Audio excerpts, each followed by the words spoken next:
You've been an integral part of American music for more than 2 decades. How do you view the changes in American rock and roll over that time period?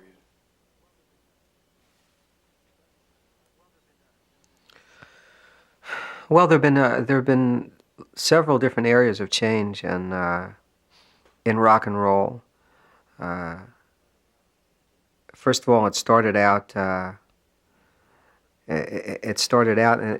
when I first was a kid and listening to it in the mid '50s. Uh, it was more, I guess, more rural. No, not really. So I'm just thinking of the Everly Brothers and Buddy Holly, but no, I guess it's always been that way. Well, the first thought that came to my mind was that the records used to be the length of a record was about 2 minutes or 2 minutes and 20 seconds. So when people wrote songs, they wrote a 2-minute song. It was seldom an instrumental in a record. The songs were short and they were to the point, and they had a little hook, and they were usually about teenage subjects. And I think one of the things that is most noticeable about records since then is the length of the average single. I'll bet has gone up year after year, and I'd say the length of the average single is probably now somewhere near 4 minutes, maybe double that length. So that's one thing that you find. I don't know if that's particularly about rock and roll or whether it's about technology. It's probably a bit about both, because as the technology improved, the instrumentation improved,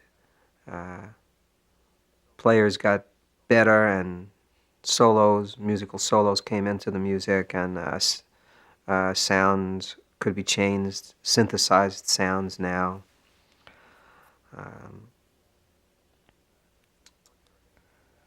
That's one area that I think it changed. Of course, it went through a radical change in its lyrical thinking from the 50s to the 60s, where that was the first major change that I noticed, and that I felt, that the subject matter of the songs became closer to the reality of everyday life.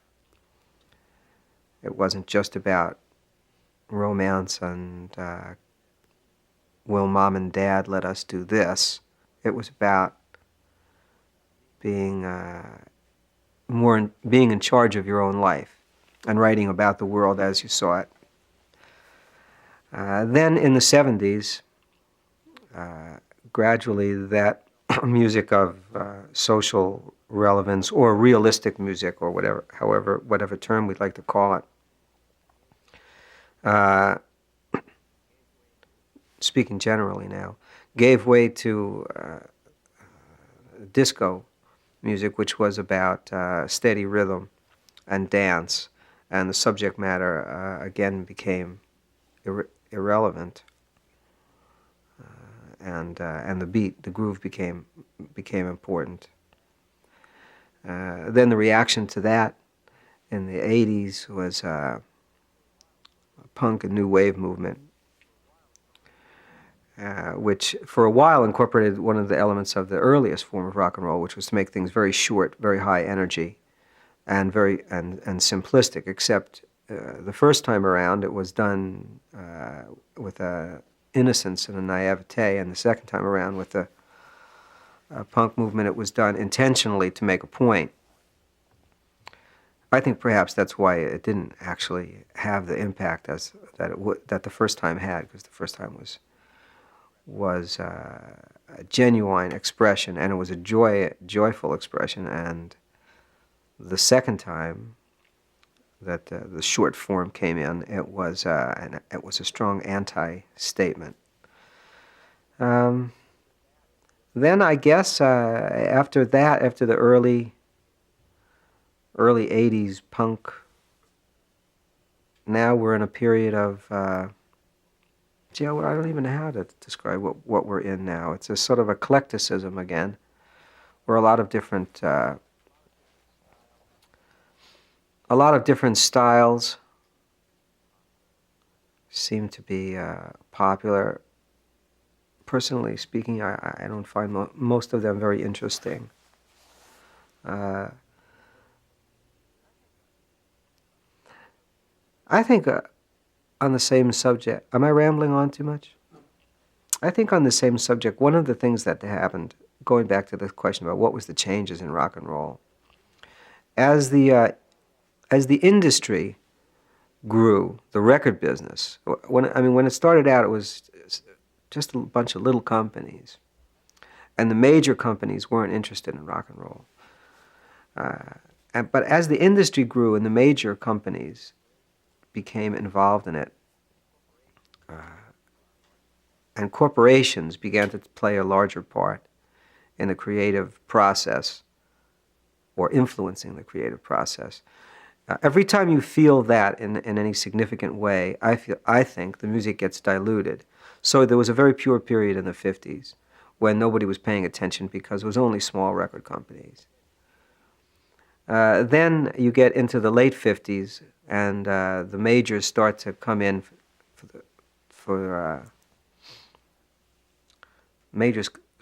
record companies start to come in for the first time, and American Bandstand is the key influence for popularity, and the music starts to get less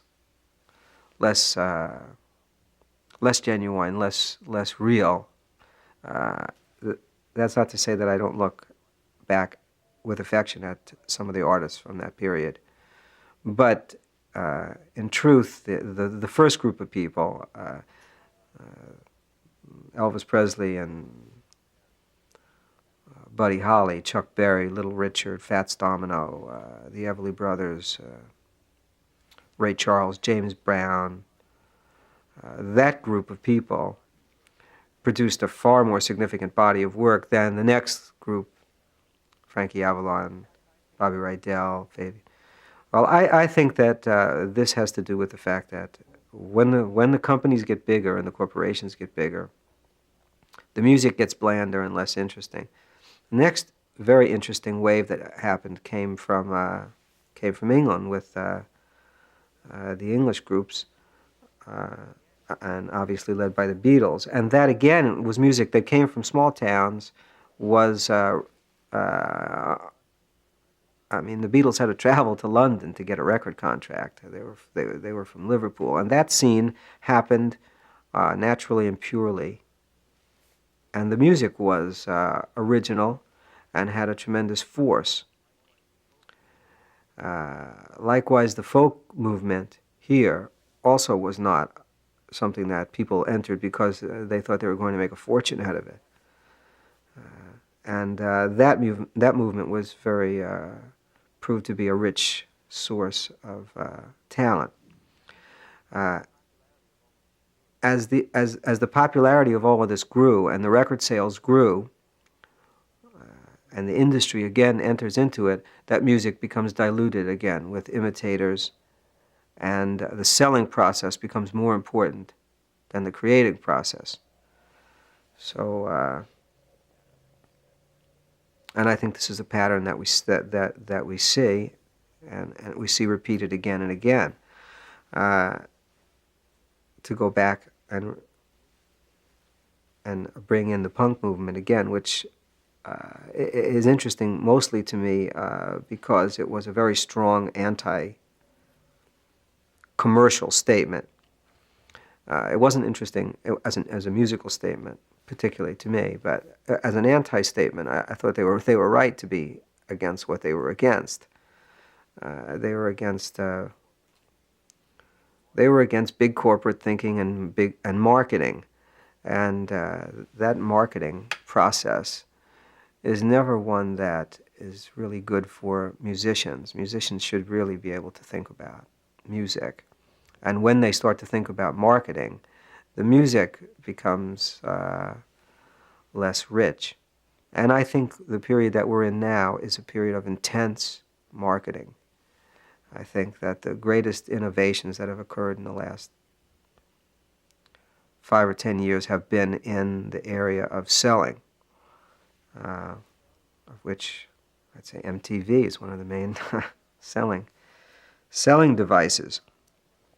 And so you have a generation of artists that are influenced by selling. I don't know whether they'll show me saying this, nor do I necessarily think that there was anything else that could have occurred. These cycles seem to they seem to be just that. They seem to be cycles. That's where I think we're at now. We're at a place where the industry is now a multi-billion-dollar industry, and when corporations make decisions about who to sign, they think about how they will be able to recoup their money or make the most amount of money. And those decisions lead you to the safest possible choices and lead you away from innovation. That in turn is that information is digested by young musicians coming up, and they try to give the music that they can sell, and that's why most of the music that we have today is fairly uninteresting, in my opinion. That's partially the reason that we're doing this show, actually, is to try to show the kids something different than they are normally seeing on MTV, and just, let them hear from people who, Mm-hmm. were and are more important than I think generally what they are seeing and stuff, because all they see is the same thing. Okay. How have you changed as a songwriter during that same period? Well, I began writing songs when I was 13 years old, and they were an imitation of the songs that I was hearing and listening to and liking. They were 1, 6 minor, 4, 5 chord structure that was typical of rhythm and blues, doo-wop, and that was the first way I started to write. And then when I learned to play the guitar, which is, well, just about that period, and I heard Elvis Presley and the Everly Brothers, that was the first time I ever heard anything that really was like country or country influence. And then I began to fool around that way and write songs in that style. You begin by imitating,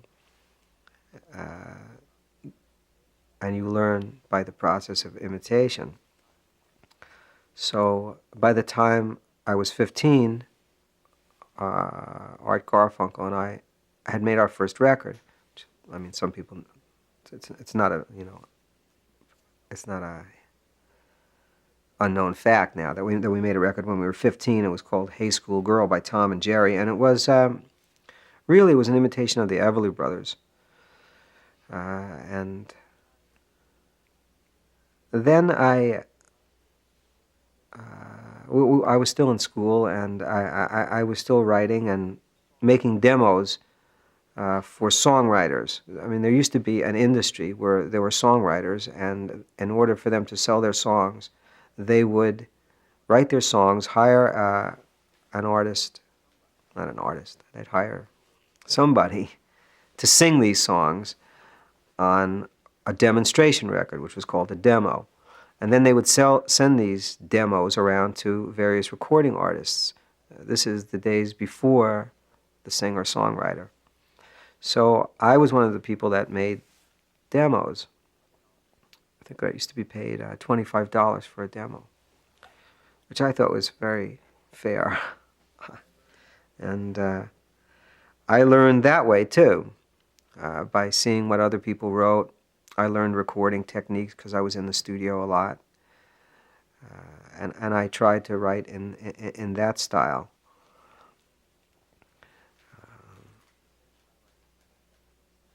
at the same time, I was still continuing in school. I graduated from high school. I went into college. I wasn't a music major. I was a English literature major. So I was reading poetry, and again, I was imitating what I was reading, and a lot of my songs from that period are really like Poetry 101 classes, where I'm just trying to imitate whoever I was reading. But this is the way that one begins to learn technique. I never did really study the music of the songwriters that were pre-rock and roll seriously until much later in my life. So I just my practical background was just rock and roll, record making and rock and roll. I wrote The Sound of Silence when I was 21 years old, and I recorded it when I was 23, and it was a hit when I was 20. Became a hit about a year and a half later.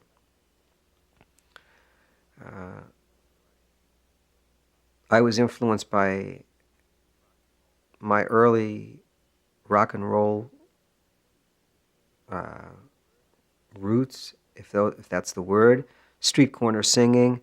Those sounds were always in my ear. I mean, I have a very strong oral memory of a certain time of music, and that time and that sound is something that has an emotional, it strikes an emotional chord in me, and I try and find that emotional chord. Even today, I still look for that sound in some form. I mean, I don't know that the listener would recognize it, but I look for it. It has some emotional validity. So I took that. I was influenced by the folk movement. I mean, in the early 60s, Bleecker and McDougal Street were the focal points of folk music in New York, and I used to come into Manhattan and come and hang around in the clubs, and people were listening to the Weavers, and people were listening to Woody Guthrie, and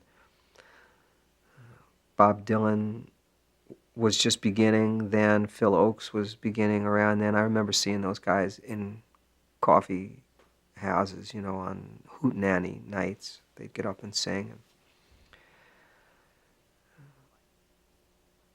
And I liked that. I liked the freedom that they had to speak on a lot of subjects, and I began to try to write that way too, still incorporating my rock and roll background.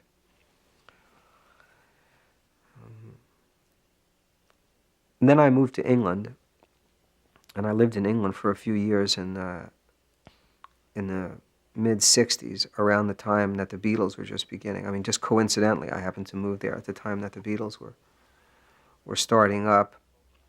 But I was playing in folk clubs, and I learned a lot about performing and writing from different English folk musicians.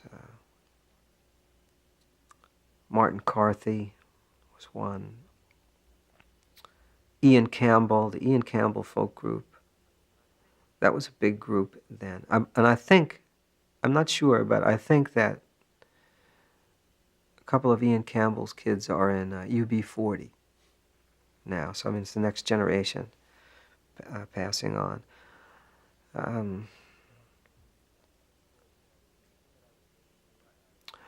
The people that I was reading, the poets that I read, or the literature that I read had an effect upon what I was thinking.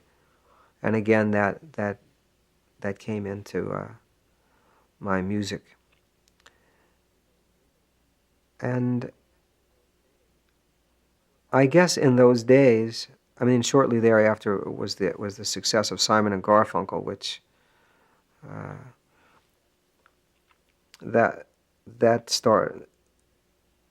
I think that was early 1966. Was The Sound of Silence was a hit, and that was really a straight span of hits. until we stopped in 1970 with Bridge Over Troubled Water. So during that period of time, my songwriting developed. I began to study music. My father was a musician, but I didn't really learn too much about music from my father.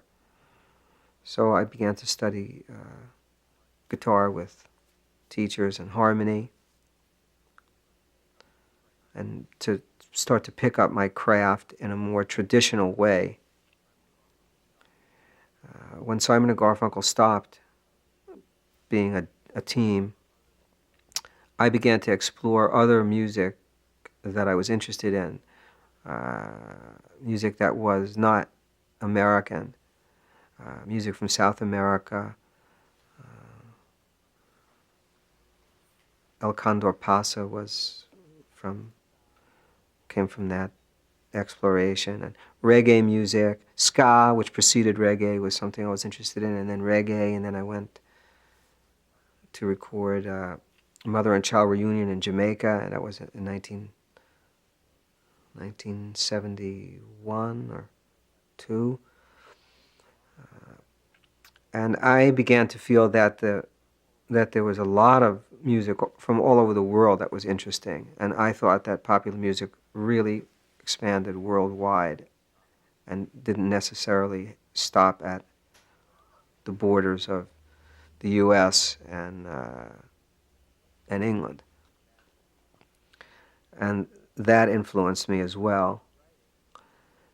And as you keep writing, just the practice of it, you begin to learn how to alter the shape of a song.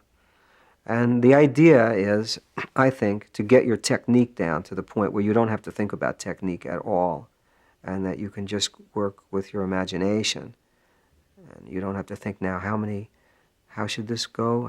How many bars should be here? Or you know your technique so well, you study your technique so well that you can make any leap of the imagination that you want, and you know that the technique will be there to support it. That's, I think, something that applies to all forms of writing and not just songwriting. I mean, it applies to other musical forms, and it applies to poetry and prose writing as well. And now, I think in the last few years, I feel more comfortable than ever with all of these different aspects of my background and interest, and in combining them in any way that I feel is musical or interesting. And I think of it all as rock and roll, or pop, or whatever name you want to call it. I don't think the name is important. So that total picture is how one learns to write. The more you develop your interests in life, and the more you study the technique of your music, the more easily you'll be able to express whatever your emotions and your mind bring out. I remember about between the last Simon and Garfunkel album and your first solo album around that time, 71. I remember how chord structure changed, I think, in your writing. I think once you began to make those solo albums, the first couple especially come to mind, I remember the chords being a lot more complicated and a lot more melodic and pretty, and the craft was just, it was, to me, it was so different than, say the Simon and Garfunkel songs, which I guess were based on the earlier influences. Yes, the Simon and Garfunkel period, the music that I wrote in that period is really drawn from two sources, and that is early rock and roll, the rock and roll of the 50s that we grew up with, and folk music, the folk music of England and the U.S. More England than the U.S. because that's really where I learned it. But when I left Simon and Garfunkel and began to write solo material, I also began to study harmony and theory with a teacher, and I began to explore writing in a way that differed from traditional rock and roll chords, and so it became more melodic music. It became more melodic, and on a certain level, it became less rhythmic, because when you have more complex chord structures, you're changing chords more often, and you can't just find a groove and stay with it. And when you find when you can find a groove and stay with it, well, I should go back. That's really not so. You can be melodic even with a simple chord structure, but you will be melodic in a certain way, which is you'll be melodic in a diatonic sense, meaning that you will pretty much stay within the notes of a major scale. When you start to change the chord structure in such a way that you're modulating and changing keys, you're able to be melodic in a chromatic sense, and you're using all the notes in the scale, in a chromatic scale, as opposed to the 8 notes of a regular scale.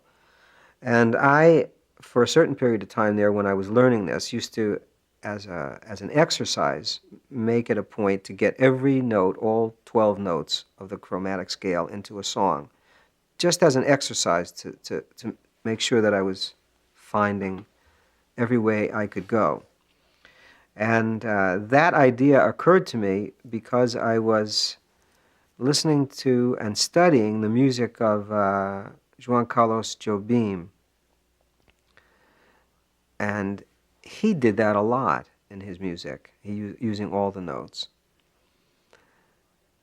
And I began to try and do that myself, just to be able to write different kinds of melodies. After I absorbed that for a while and began to write that way, well, then I became interested in rhythm again, and I moved back into rhythm playing. Another thing that another thing that influences the way you write and the melody is the instrument that you work with to compose. And I'm a guitarist. The guitarists tend to be more rhythm players, I think, than the piano people. That's a generalization because there's a lot of piano guys who really, can play really great rhythm. I mean, Billy Joel is a melodic and rhythmic piano player. He really can do anything. But the guitarists, because the first thing you learn is just to sit there on an E chord and play, that tends to be more rhythmic. I studied some classical guitar, so I started to play, this kind of finger style more than this. And with that, I started to write in a more pianistic style on the guitar. And that is how songs like Something So Right or American Tune, even Bridge Over Troubled Water, which is really the beginning of that change of chord structure style. That's how those songs emerge. Still Crazy after all these years is it would be an example of that. Even 50 Ways to Leave Your Lover, which has a kind of a melodic section and then goes into a rhythm section, uses that idea. Let's see. Your songs paint interesting and detailed reflections of the changes America goes through. Do you consciously draw on that? I don't write consciously about a subject. I really write entirely from the subconscious. I don't know what it is that I'm going to write about, and I tend to write about things that are personal. Sometimes a political theme will emerge, but I'm not a political writer, and I don't specifically set out to make moral or political points. I feel that these feelings and these attitudes emerge naturally from the songs, and I don't aim to get them. So I'm not on a lyrical sense. I am not a conscious writer as the lyrics first emerge. I let whatever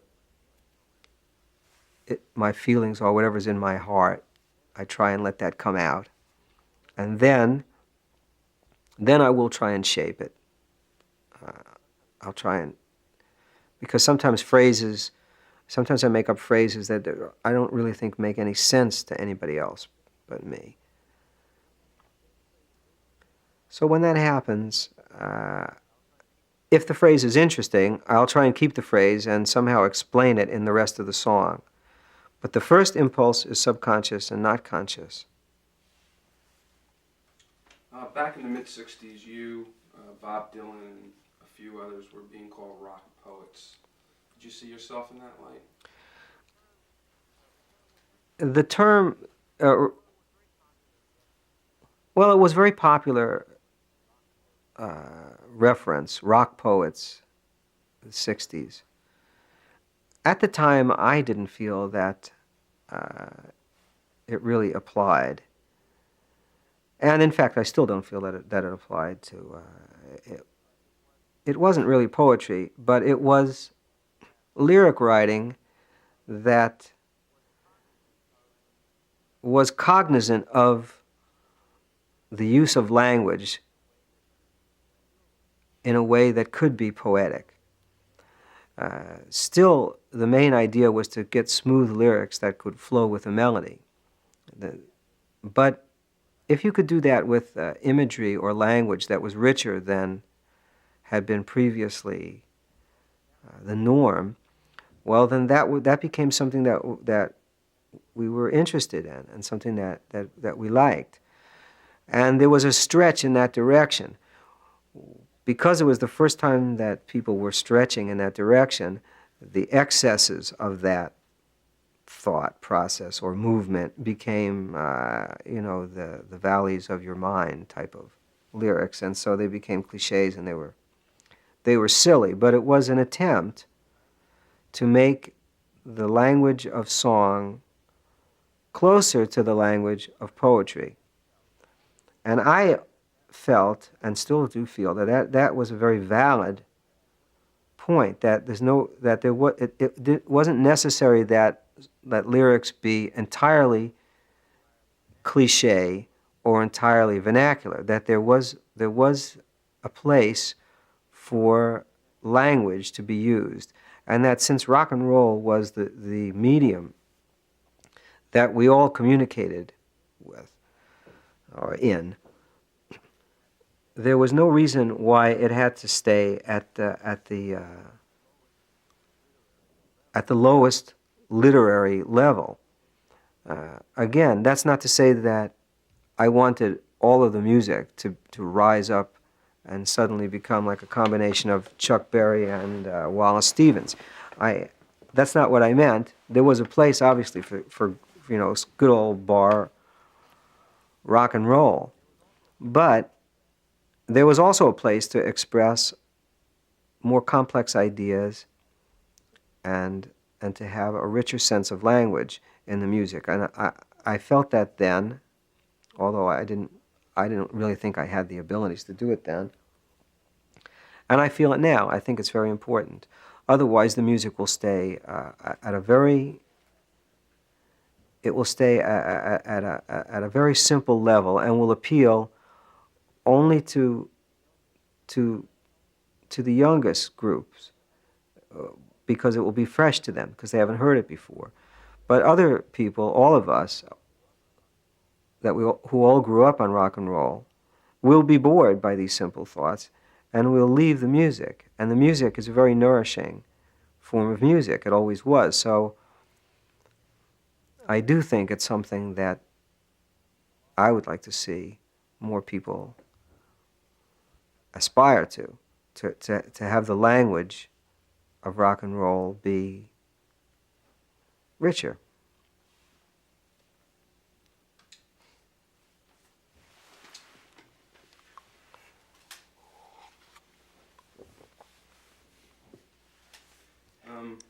What's that smile about? I'm just thinking how serious I sound about all of this stuff. It's all true, but I know that I always seem much more serious than I am because I'm laughing most of the time. But anyway, that's okay. Part of the attraction. or the affliction, one of the two. What song that you wrote during the folk rock era, I guess primarily during the Simon and Garfunkel days, do you feel was most representative of being your best work, and why?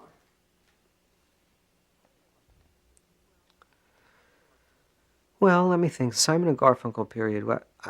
I always think of the quintessential Simon and Garfunkel song as "The Boxer." It was musically folk rock, and it was a story song, and it seemed to be thematically like other pieces that I did. It just seemed. I mean, sometimes when I look back on it now, I'm just surprised that that's what I was feeling then. Because in my early work, I mean, I tend to not to think about my early work. I mean, I tend to think of it as early work and not pay much attention to it. But in my case, my early work was very popular. I mean, "Sound of Silence," as I said earlier, was a song that I wrote when I was 21 years old. So to have a piece of work that you did when you were 21 be like one of the most popular things that you've done is, it's odd in a certain sense to realize that your early work is maybe the most popular of your work. Of the Simon and Garfunkel period songs, I think the most representative and probably the best, therefore, were "Sound of Silence," "Mrs. Robinson,"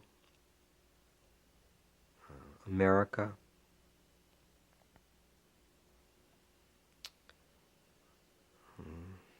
"The Boxer,"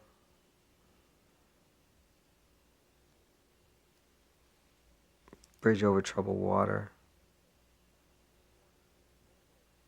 or "Waters," whichever one it is. Those were, I think, the most. I think those were the most typical and influential. After writing the song "America" in the 60s, in the 70s you wrote "American Tune."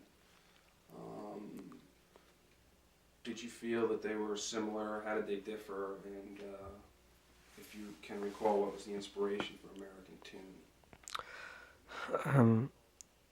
"American Tune" I always called my McGovern Sore Loser song. It was written around the time when Nixon was elected, and I was depressed. I was a supporter of George McGovern in that presidential campaign. And I think it was really the end of the liberal movement. It was not the end of the movement, but it was the end of the liberal movement as a major force in American thinking. the Kennedys brothers had been assassinated. Martin Luther King was assassinated. The cream of the liberal thinkers and the most charismatic figures were gone, and the country moved towards the right. And American Tune really was about that subject. It really was about the feeling of weariness at what had come to pass, and a disappointment. And that's what I felt at the time when I wrote it.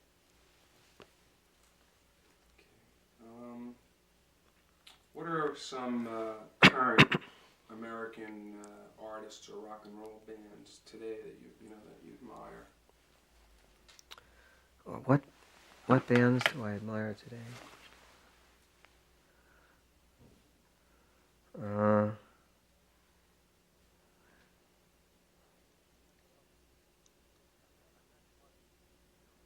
I'm not pausing because there's no one. It's hard. It's a. These questions are hard questions to answer.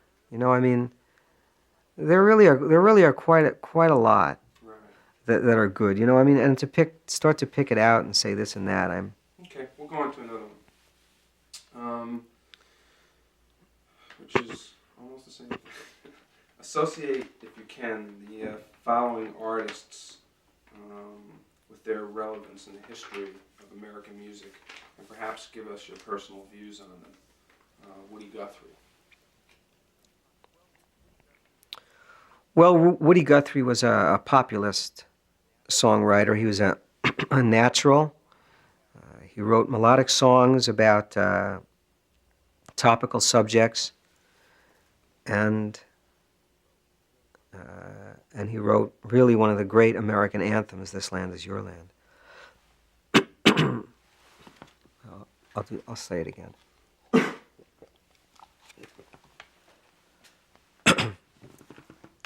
Or maybe I need a glass of water.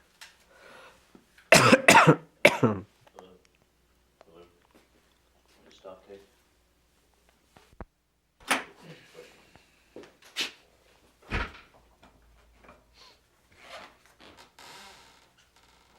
When you're ready. And, perhaps give us your personal views on Woody Guthrie. Woody Guthrie was he was a great natural songwriter.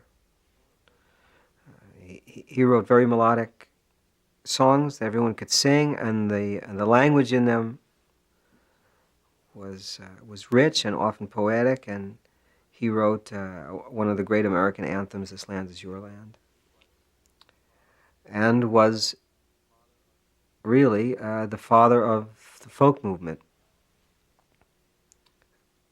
And as we know, he was a great influence on Bob Dylan, who was a great influence on many, many other people. So he was a very significant American songwriter, not of the Tin Pan Alley school, although that was the time frame during which he lived and wrote. He was radical. He was a left. His thinking was probably considered radical then. Certainly would be considered radical now. In that he was very pro-union and left thinking politically. But I think he was just a naturally gifted songwriter, and those people come along rarely. I think you had another one in Irving Berlin. Even more gifted. Just naturally great people. They're able to make up songs, simple songs. I think he wrote thousands of songs, Woody, from what I understand. How about Bob Dylan? Bob Dylan was really the first writer of the rock and roll, post-rock and roll time of music, who elevated lyric writing to the point where it became significant and people listened to the lyrics to hear something about the way we lived and the way life was at the time. And that was a tremendous innovation. He also was one of the, probably the main catalyst in fusing two forms of music, just as Elvis Presley was able to combine country music and blues. Bob Dylan did the same for folk music and rock and roll. So there's no question that his place as a songwriter and musical thinker is secure. He's a major figure. How about Bruce Springsteen? Well, Bruce Springsteen is also a...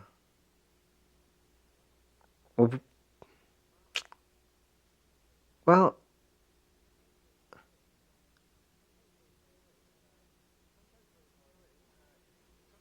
you know, it's sometimes very hard to distinguish between a sociological phenomenon and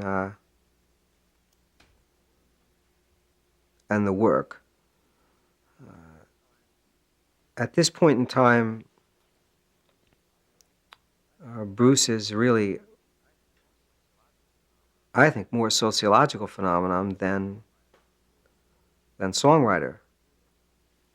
But I really have to be quick to qualify that, because I don't mean that he's not a really good songwriter, because he is a really good songwriter.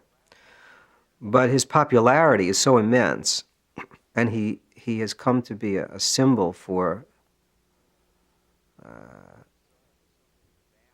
something vastly American, that I tend to think of him more in those terms than I do as purely a songwriter. I mean, as a songwriter, I think he's influenced by, his influences are Dylan, Van Morrison, and Jersey rock and roll, bar band rock and roll. And his subject matter, sort of working class America, is, well, even the subject matter, he's not the first person to write in that subject matter. He does it well, and he sings with a passion. But as I say, I really can't divorce him from the phenomenal response to the person of Bruce, because I mean he appears to be, and from everything that I know of him personally, which is not a great deal, but I mean I met him once or twice, 3 times, something like that. And he seems to be a person with great personal integrity, and that comes through in his music, and it comes through in his stance, and all of these things combine to make for the phenomenon of Bruce Springsteen, and make it difficult to assess where he stands as a songwriter at this point in time. History will have to give us some more information. Okay, one last question. Do you feel music has the power to change things? Well, I think things change, and it's easy to see a cause and effect relationship between music and change. But if there were no music, things would still change. I will say this: music, it doesn't destroy anything. It's positive. It's joyous, and it's a force for pleasure and for communication. And throughout the world, and people are so in need of of touching other people that it's, you know, I mean, it's just an absolutely vital human element